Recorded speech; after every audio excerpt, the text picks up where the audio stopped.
Sa pagsapit ng 5:00 ng hapon, nananatiling nakaantabay ang dalawa sa mga bagay na maaaring mangyari.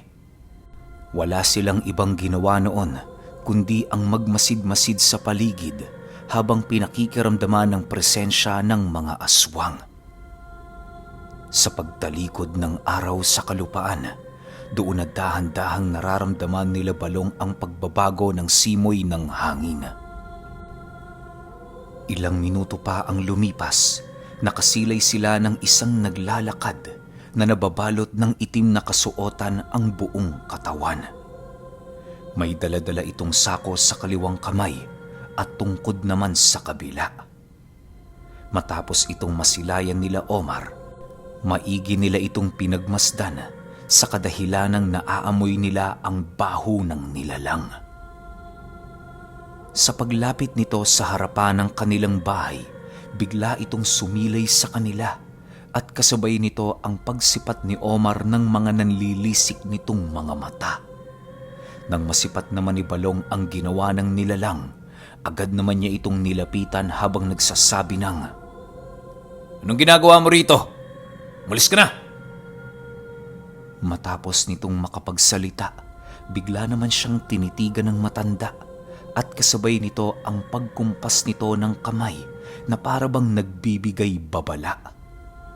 Hindi naman ito gaanong pinansin ni Balong sa kadahilanang alam niya sa kanyang sarili na wala itong magagawa. Maya-maya pa, tuluyan na ding umalis ang nilalang na yon nang walang kahit na anong binibitawang salita. Kinagabihan, mas lalo nilang pinag-igting ang kanilang pagbabantay upang masigurong walang sino mang demonyo ang makakalagpas sa kanilang hanay. Si Omar noon, panay ang ginagawang pag-iikot sa paligid, masiguro lamang na walang kahit na anong demonyo ang makakapasok sa kanilang lugar. Habang patuloy na lumalalim ang gabi, panay naman ang pagrinig nila ng pag-alulong ng mga aso di kalayuan sa sentro ng baryo.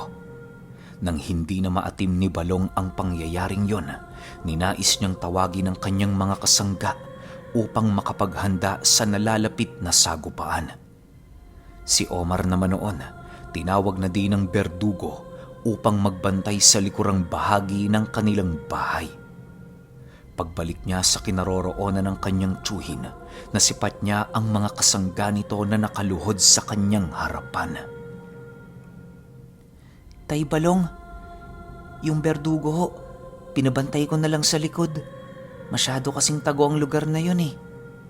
Wika ni Omar paglapit niya rito. "Mabuti yan, Omar. Natututo ka na. Hayaan mo, magmula sa araw na ito, ikaw na ang hahawak sa kapangyarihan ng berdugo. Huwag kang mag-alala. Sasanayin kita para mas lalo ka pang maging karapat-dapat sa kapangyarihan niya." Sagot naman ni Balong. Matapos nitong makapagsalita, muli na naman itong nagbigay ng pakaing dasal para sa kanyang mga kasangga upang masigurong hindi sila nito iiwan hanggang kamatayan. Sa pagpapatuloy ng kanyang ginagawa, bigla naman siyang natigilan nang maramdaman nilang dalawa ni Omar ang pagtago ng buwan sa kaulapan. Sa puntong yon, mas lalo na silang kinabahan gawa ng alam nila sa kanilang mga sarili na isang masamang pangitain ang ganoong kaganapan. Ilang minuto pa ang lumipas, tuluyan namang nabaling ang kanilang paningin sa labas ng kanilang tahanan nang makasilay sila ng iilang taong nakatayo sa harapan nito. Hindi gumagalaw ang mga yon at nananatiling nakatitig sa kawalan. Matapos nila itong masilayan, dahan-dahan naman nila itong nilapitan habang patuloy na nagbibigkas ng mga buhay na salita. Maya-maya pa, natigilan naman sila sa kanilang paglalakad nang masipat nila ang lalaking kampanting pumapasok sa loob ng kanilang bakuran. Napakaaliwalas ng pagmumukha nito at parabang hindi mo makikita sa nilalang na yon ang kahit na anong bahid ng kasamaan. "Magandang gabi ho. Nandyan ho ba si Arnel? Tanong ng lalaki pagpasok nito. Nang marinig naman nila Balong ang sinabi ng lalaking yon, ninais nilang manatiling magsawalang imik upang mapag-aralan ang mga susunod nitong gagawin. Ilang minuto pa ang lumipas, inilahad naman ito ang kanyang pakay kung bakit siya napadapo ng 10 oras sa tahanan nila Omar. Habang nagsasalaysay ng mga dahilan ng lalaking yon, hindi na ito nagawa pang maatim ni Balong. "Huwag mo kaming pinaglololoko, Uring. Kahit anong anyo ang gamitin mo para magtago, mararamdaman at mararamdaman kita." Wika ni Balong habang patuloy itong pinagmamasdan. Nang marinig naman ito ng lalaki, bigla naman itong napahalakhak habang sumasagot ng, "Hindi ako nagpalit ng anyo, Balong. Ako pa rin ito, ang dati mong kaibigan." Matapos nitong makapagsalita, bigla na lamang itong napasubasob sa lupa dahil sa pagsunggab sa kanya ng 5 engkantong itim.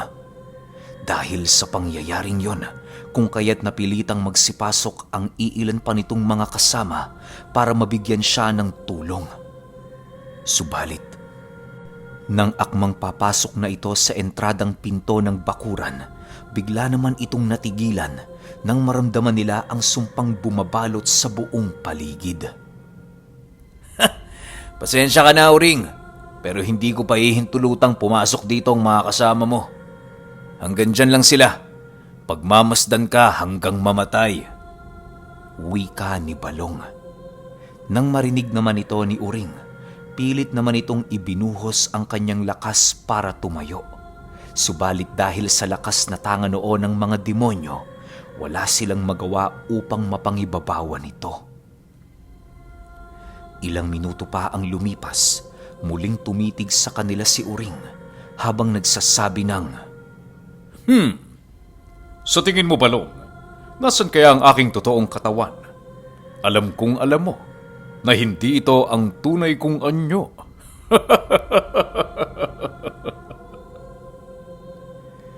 Nang marinig ni Balong ang sinabi nito, bigla na lamang siyang nakaramdam ng labis na pagkabahala nang sa hindi malamang dahilan. Sa puntong yon, bumalik sa kanyang memorya ang iilan sa mga taktika ni Uring noong mga panahong minsan niya itong nakalaban. Kung hindi siya nagkakamali, maaaring ang taong nasa kanilang harapan ay isang pagbabalat kayo lamang ng gabunang higlikas. Walang sabi-sabi, agad naman niyang inutusang bumalik sa loob ng bahay si Omar para tingnan ang kalagayan ng kanyang ama. Nang marinig naman ito ng bata, dali-dali naman itong tumakbo sa kadahilan ng ramdam niya ang labis na pag-aalala ng kanyang tiyuhin. Pagpasok niya sa loob ng sala, bumungad sa kanya ang kanyang inang nakangiti habang nakatitig sa kawalan. Pagsilay niya sa papag na kinararatayan ng kanyang ama, bigla na lamang siyang napaiyak dahil ang tumambad sa kanyang mga mata ay isang nabubulok na katawan ng saging. Habang patuloy sa pag-iyak noon si Omar, pinilit niya pa ring alisin ang tigalpong bumalot sa katawan ng kanyang ina. Matapos niya itong gawin, mabilis na naman siyang bumalik sa kinaroroonan ng kanyang tiyuhin upang ipagsabi ang kanyang mga nakita. "Tay Balong, wala na ho dun si Itay. Katawan ng saging ang pumalit sa higaan niya. Paano to nangyari? Gayong punong-puno ng pangontra ang ating tahanan." Mangiyak-ngiyak na wika ni Omar. Nang marinig ito ng kanyang tiyuhin, ninais nitong huwag na munang magsalita upang masigurong hindi makakatakas sa kanilang mga kamay ang kaluluwa ni Uring. Ilang minuto pa ang lumipas, sa tulong ng kanyang mga kasangga, ginawa nila ang ritual upang wasakin ang kaluluwa nito kasama ang kanyang katawang lupa. Yun na lamang ang naisip nila noong paraan para naman kahit papaano'y magawa nilang makabawi sa ginawa nito. Nang maunawaan ni Uring ang ritual na kanyang isinasagawa, bigla naman itong nagwika sa kanya ng, Kahit patayin mo ang taong ito, hindi mo ako magagawang saktan, Balong. Walang kwenta ang paghabol niyo sa kaluluwang ito kung hindi naman ako ito. Tandaan mo, Balong, ilang dekada na akong namamayagpag sa ganitong larangan. Hindi ako madaling talunin ng kahit na sino lang. Matapos nitong makapagsalita, buong lakas naman itong nagpumilit bumangon sa pagbabakasakaling magagawa nitong mapangibabawan ang mga engkantong itim. Subalit kahit ilang ulit man niya itong gawin, nananatili pa rin itong malabo para sa kanya. Ilang minuto pa ang lumipas. Bigla namang nabaling ang atensyon ng magtsuhin sa mga panauhing nasa labas ng kanilang tahanan nang masipat nila itong paisa-isang nagsisialisan.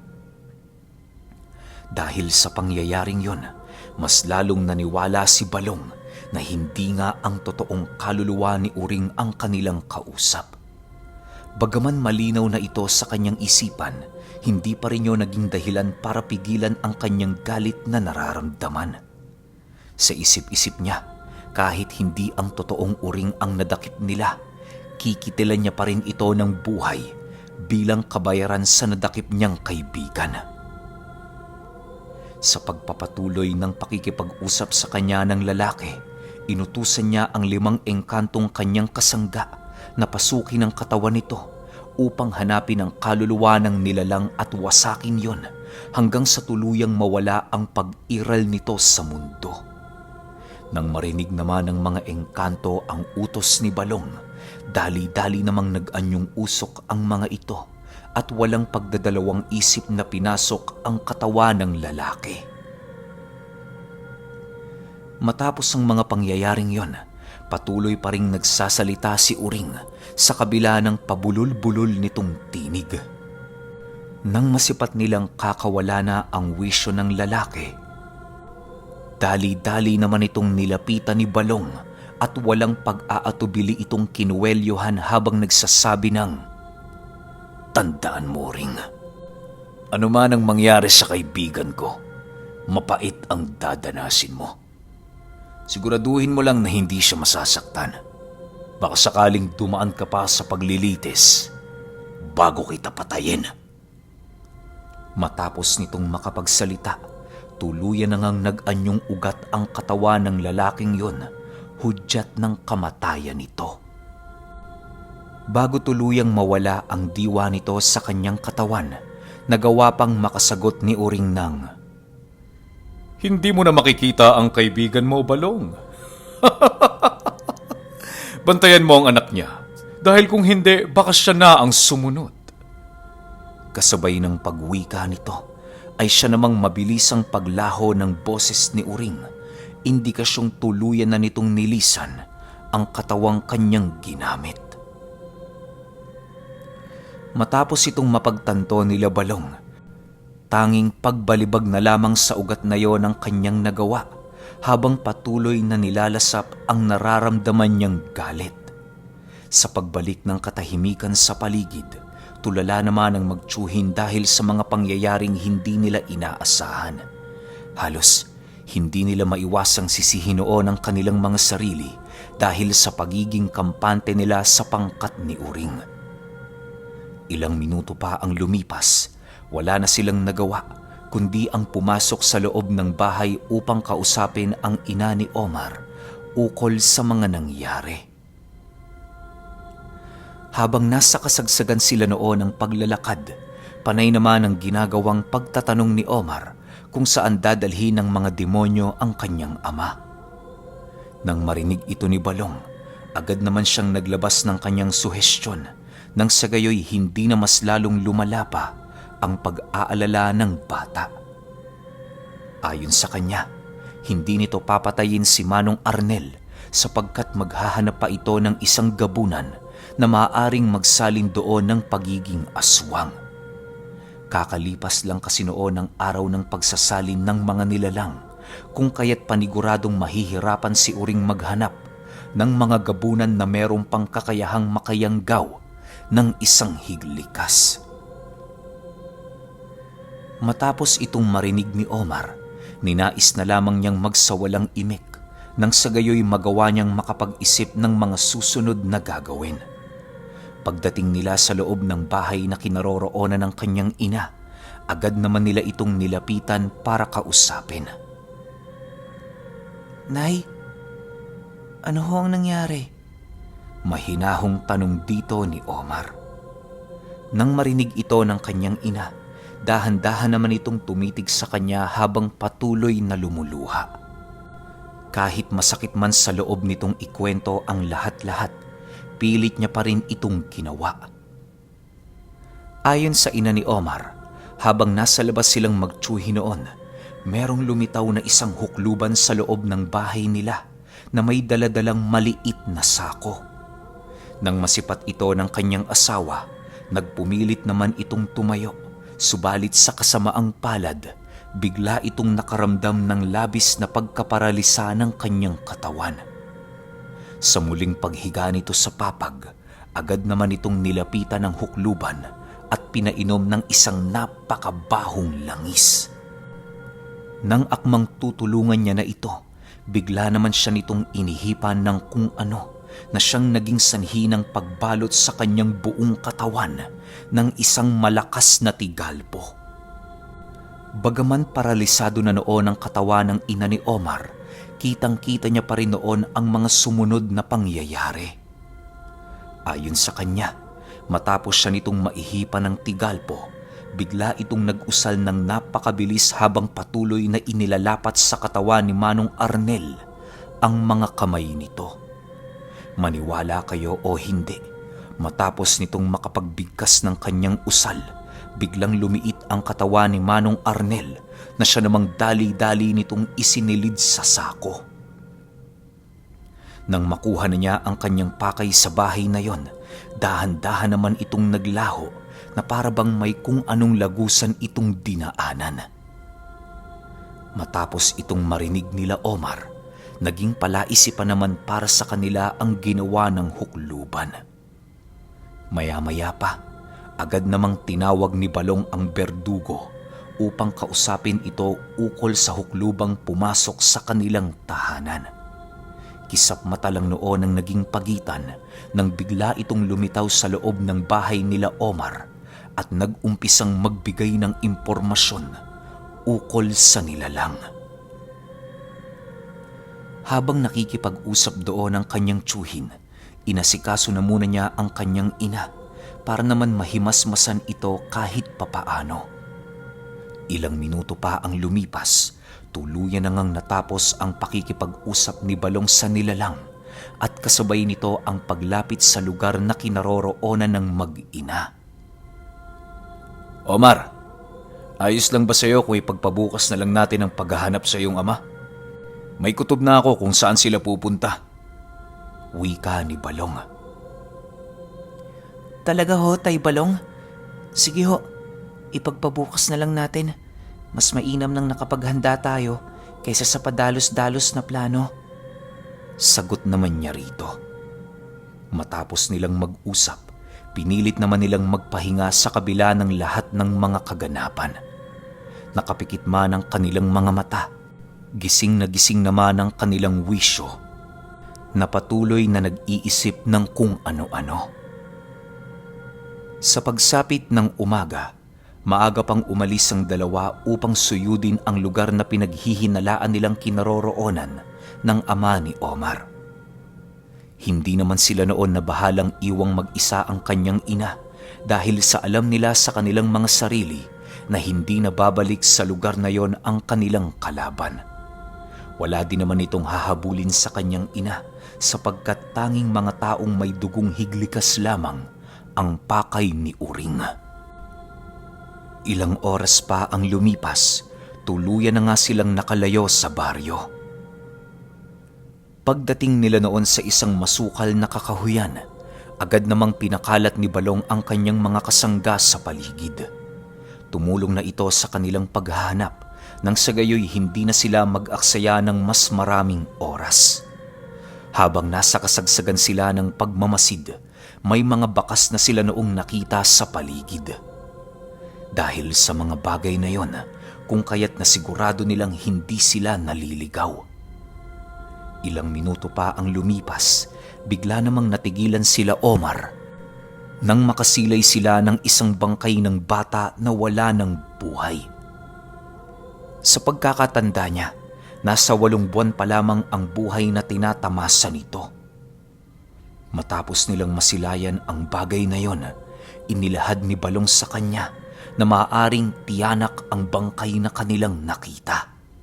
Bukod kasi sa nakakapagtaka ang kinaroroonan nito, hindi rin normal para sa bangkay ang merong bakas ng pagkapang. Maya-maya pa, napagpasyahan naman nilang dalawa na ipagpatuloy na ang kanilang paghahanap sa napakasukal na kakahuyan. Bagaman hirap na sila noong dalawa, wala na sa isipan nila ang sumuko at bumalik ng walang dala. Kinahapunan, ramdam na nila Omar ang labis na pagkapagod. Nasa gitna na din sila noon ng gubat kung saan milya-milya na ang layo sa kanilang baryo. Wala na ding naninirahang tao sa lugar na yon at kadalasan sa kanilang mga nakakasalubong, namumundok o di naman kaya'y mga mangangahoy. Sa pagpapatuloy ng kanilang paglalakad, nakarating sila sa isang lugar kung saan pinalilibutan ng matataas na puno. Pagsilay nila sa isang kubong nakatirik doon, agad naman nila itong nilapitan ng walang pagdadalawang isip. Bagaman hindi nila alam kung anong demonyo ang nanananahan sa lugar, nakahanda sila sa lahat ng mga mangyayari. Pagdating nila sa harapan ng pinto ng kubo, bumungad sa kanila ang isang binatang nakangisi habang nakaupo sa hagdan. Nang masipat ni Balong ang pagmumuka nito, bigla naman siya noong natigilan sa kadahilan ng pamilyar sa kanya ang taong yun. Maya-maya pa, bigla naman itong lumapit sa kanila at walang pagdadalawang isip na hinawak-hawakan ang kanyang ulo. Matapos itong gawin ng binata, inilahad nito sa kanya ang pangalan nito at kung saan sila nagkakilala. Nang marinig ni Balong ang sinabi nito, agad naman niya itong niyakap na para bang nangungulila. Matapos ang kanilang naging kumustahan, ipinakilala naman ni Balong si Omar upang kahit papaano'y hindi ito mailang sa kanilang dalawa. Siya nga pala, Omar. Si Austin, kaibigan ko. Siya yung kasama ko nagsanay sa ilalim ng pamamahala ng yumao naming maestro. Kagaya ng iyong ama, dalubhasa siya sa mga karunungang nasa panig ng kanan. Pagpapakilala ni Balong. Nang marinig ni Omar ang sinabi nito, agad naman niyang nilapitan ang lalaki upang ipakita ang kanyang pagkagalak na ito ay makilala. Matapos ang kanilang pag-uusap, agad naman nilang inilahad kay Austin ang tungkol sa kasalukuyang sigalot na kanilang kinakaharap. Nang malaman naman ito na nasa panganib ang isa nilang kauri, walang pagdadalawang isip itong nagbigay ng kanyang tulong. Ilang minuto pa ang lumipas, napagpasyahan naman nilang ipagpatuloy na ang kanilang paghahanap sa dinukot niyang ama. Habang nasa kasagsagan sila ng paglalakad, inilahad ni Austin sa kanila ang eksaktong kinaroroonan ni Uring. Ayon dito, kagaya ni Balong, matagal na din nila itong hinahanap upang kitilan ng buhay. Bukod kasi sa marami na itong napinsalang tao, marami na ding higlikas itong pinahirapan at pinatay. Napag-alaman din noon ni Omar na halos ang karamihan sa mga gabunan na kasama ni Uring ay ang mga nilalang na merong dugo ng mga higlikas. Dahil sa kanyang mga narinig noon, doon niya napagtanto na maaaring ang mga aswang na bumisita sa kanilang bahay ay nagtatangan din ng dugo ng kanilang uri. Tay Balong, sa tingin niyo ho, yung mga aswang na bumisita sa atin kagabi, mga higlikas din ba? Tanong ni Omar. Sigurado, iho. Alam mo kasi ang si Uring, kahit nasa loob yan ng isang taong minamanipula niya, palagi niyang kasama ang iilan sa kanyang mga pinagkakatiwalaang soldados. Yung mga nakita nating aswang kagabi, Sigurado akong mga higlikas din ang mga ito. Sagot naman ni Balong. Nang marinig niya ang sinabi nito, mas lalo pa siyang nabahala sa kadahilanang alam niya sa kanyang sariling magiging mahirap ang kanilang susuunging laban. Hindi lang kasi mga ordinaryong gabunan ang kanilang makakaharap, bagkus ay mga nilalang na nagtatangan ng kasing lalim ng kanilang mga karunungan. Sa pagsapit ng takip silim, doon na nga nila narating ang puso ng gubat, kung saan pinaniniwalaan nilang doon namumugad ang pangkat ni Uring. Habang pinapasok nila ang lugar na yon, maigi naman ang kanilang pagramdam sa buong paligid. Lahat ng kaluskos ay inaalam nila at lahat ng mga ibong dumaraan sa himpapawid ay kanilang pinagtataguan. Naniniwala kasi noon sila Omar na ang mga ibong umiikot sa lugar maaaring tagapagmasid ng kanilang kalaban. Sa pagsapit ng takip silim, doon na nga nila naramdaman ang kakaibang pagbigat ng hangin. Maya-maya pa, bigla na lamang natigilan ang kanilang pangkat nang masipat nila ang unahang parte ng gubat na merong napakaraming kubong nakatirik.